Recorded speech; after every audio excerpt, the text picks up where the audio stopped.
En pleine Deuxième Guerre mondiale, le Japon crée un labo secret où les humains étaient torturés et abattus de sang-froid.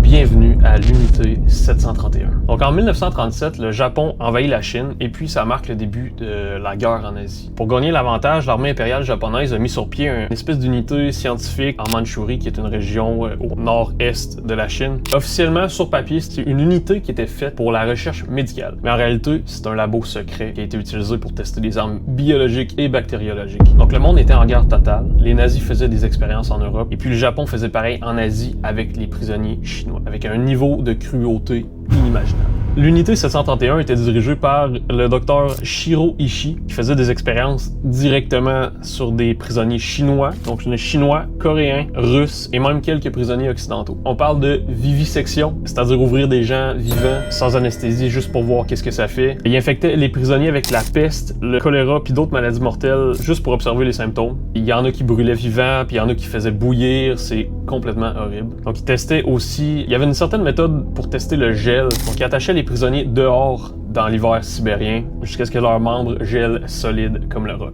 Ils faisaient ça dans le but d'étudier la gangrène puis certains niveaux graves d'engelure. Et puis ça, c'est juste une partie. Ils ont relâché des puces infectées dans des villages entiers qui ont causé des épidémies de peste horribles. Et puis le pire là-dedans, c'est qu'à la fin de la guerre, les responsables de l'unité 731, ils n'ont pas vraiment payé pour ce qu'ils ont fait. Les États-Unis, qui étaient à ce moment-là en pleine guerre froide, ils voulaient les données expérimentales des chercheurs japonais. Et puis, à place de faire un procès comme il aurait dû être fait, plusieurs scientifiques ont eu l'immunité en échange de leurs recherches. Donc aujourd'hui, en Chine et puis ailleurs, l'unité 731 reste un chapitre les plus sombres de l'histoire de la Deuxième Guerre mondiale qui est particulièrement méconnu. Tu sais, imagine des milliers de victimes effacées, qu'on connaît pas leur nom, qui ont été sacrifiés pour des expériences complètement horribles. L'unité 731, c'est un rappel brutal que la guerre, écoute, ça amène le pire de chez l'humain, puis il faut jamais oublier ces histoires-là, donc c'est important d'en parler.